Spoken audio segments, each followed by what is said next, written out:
Indifferent reviews for Johnny Depp's return movie Jessica Dubarry, before the opening of Jean Dubarry, in which he co-stars with actress and director Maureen as Louis XV. He signed autographs and posed for photos with admirers. It is Depp's first significant acting position following a string of high-profile legal disputes with his ex-wife Amber Heard. There was a standing ovation for the movie. Depp reportedly broke down in tears in reaction.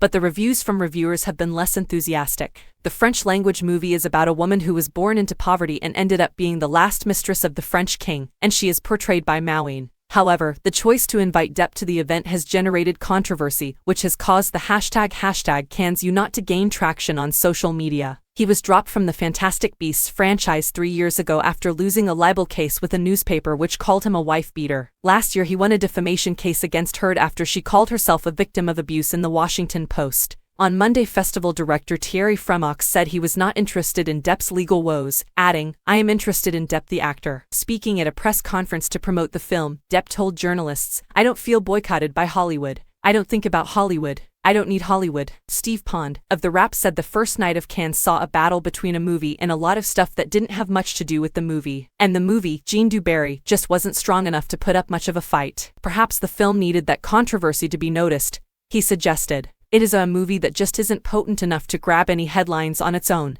he said. The lavish period drama, which also had Maureen as the lead character and was written and directed by him, was filmed at the Palace of Versailles with some costumes made by Chanel. Jordan Mincer of The Hollywood Reporter claims that despite being sumptuously made, with jaw-dropping costumes, it is nevertheless kind of bland. Even the casting of Johnny Depp as the monarch, which some may call stunt casting, offers a few early thrills and then generally yawns. Depp delivers what seems like a dozen lines in acceptable French while keeping silent throughout the film. Both Mons and his performance in the starring part weren't subpar. However, unlike the movie, the two of them hardly ever make us anxious. Damon Wise of Deadline also noted that Depp's role is suspiciously light on dialogue but bewailed the lack of passion on screen. If Maureen's heroine really did sleep her way to the top and go to an early grave-branded sin incarnate, then Jean Dubarry must surely be the PG version.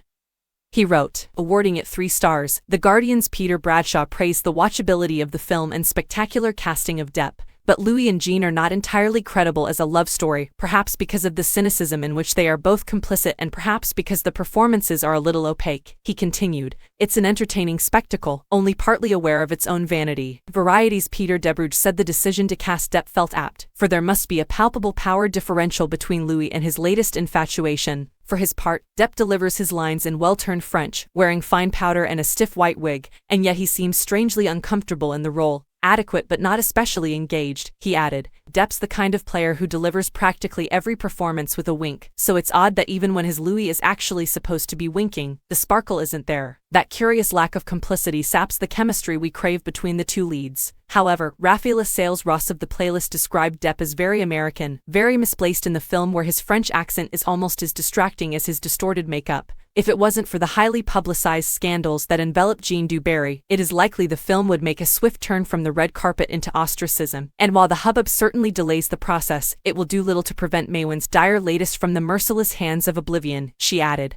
Kevin Maher of The Times expressed more sympathy when he stated Mon had gotten an impressively controlled performance out of Depp, but the movie isn't really about him anyhow. He continued, "It's occasionally too tasteful for its own good. However, it's also sensible and grounded, and it's perhaps Depp's greatest chance for rehabilitation." The combination of Depp and Maureen may have seemed like a dangerous one, but on this occasion they're playing it safe, Nicholas Barber of BBC Culture concluded.